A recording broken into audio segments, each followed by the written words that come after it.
Welcome back to Jobs, Money, Debt, Economic Common Sense, a new online weekly video for debunking myths concerning unemployment, deficits, the national debt, and our monetary system, and how we can create sustainable prosperity for the 21st century. Let the discussion commence! Last time, we surveyed the social and economic costs of unemployment and the benefits of full employment. When we say true full employment, we mean zero involuntary unemployment. How is this possible? And is it consistent with price stability? In 1983, celebrating 100 years since Keynes's birth, Sir John Hicks wrote in The Economist magazine that the Keynes model is not just formally expressed in wage units. It is on a labor standard. A labor standard expresses the value of money in terms of labor, just as the gold standard expressed it in terms of gold. But the old gold standard did not just express it, it fixed it, for it had a mechanism for fixing it. But there is no bank, no authority, which can guarantee the convertibility of money into labor. Why should the level of money wages be dependable? The idea of public service employment has been around for many years, decades, even centuries, but it had never been put forward as a proposal that would satisfy the institutional requirements for a functioning labor standard.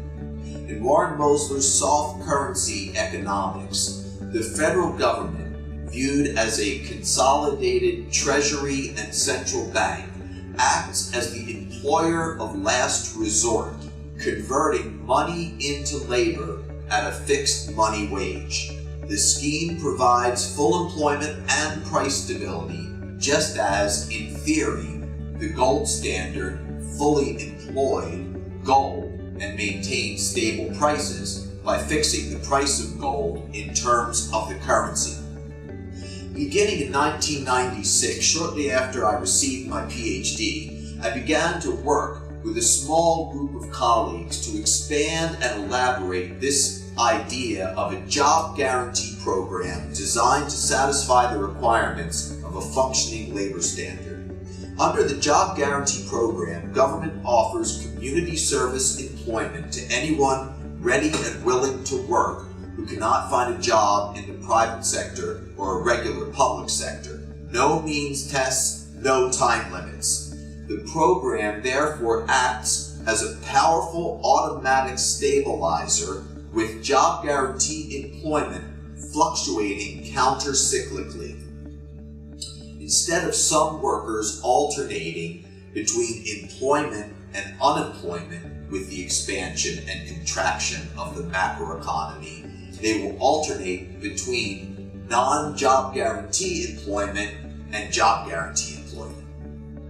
Job guarantee workers learn relevant skills as training and retraining should be an important component of every job guarantee job.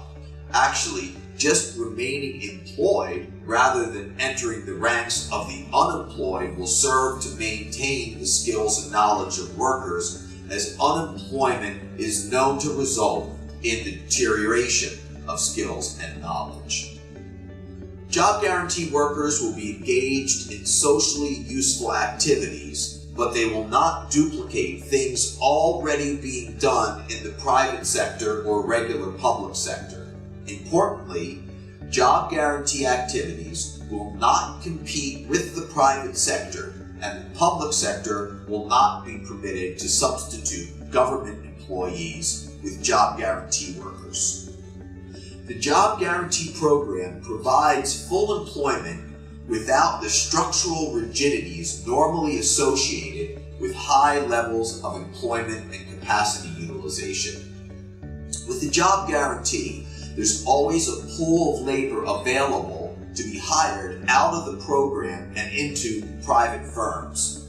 Currently, this kind of flexibility can only be maintained by keeping people unemployed. In other words, in the current system, flexibility comes at an unacceptably high cost. The job guarantee also allows for geographical flexibility and therefore minimal dislocation for job guarantee workers and their families, neighborhoods, and communities.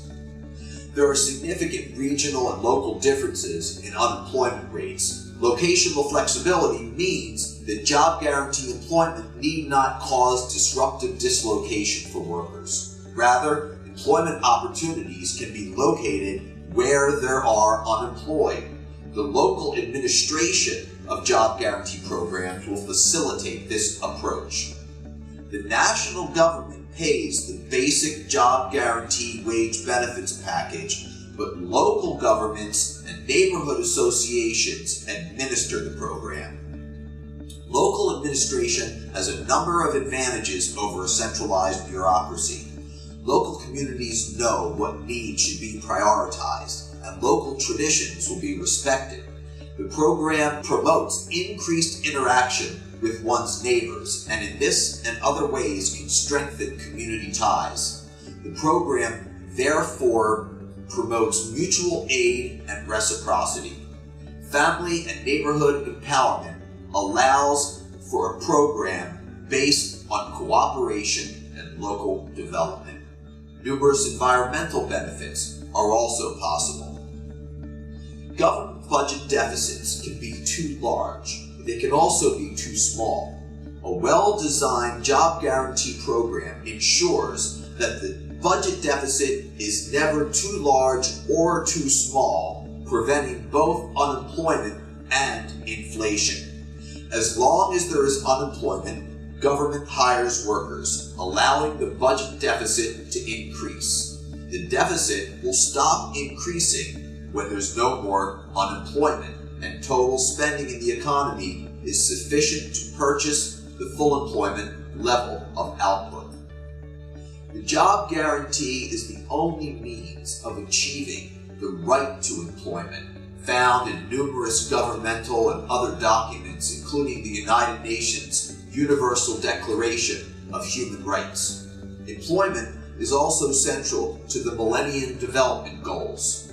Moreover, it is the key to the attainment of many other important rights, including ample and adequate nutrition, housing, and standard of living for all. The question is not, can we afford full employment, but rather, why should we put up with the tremendous social and economic costs of unemployment when we can implement a job guarantee program to satisfy the requirements for a functioning labor standard?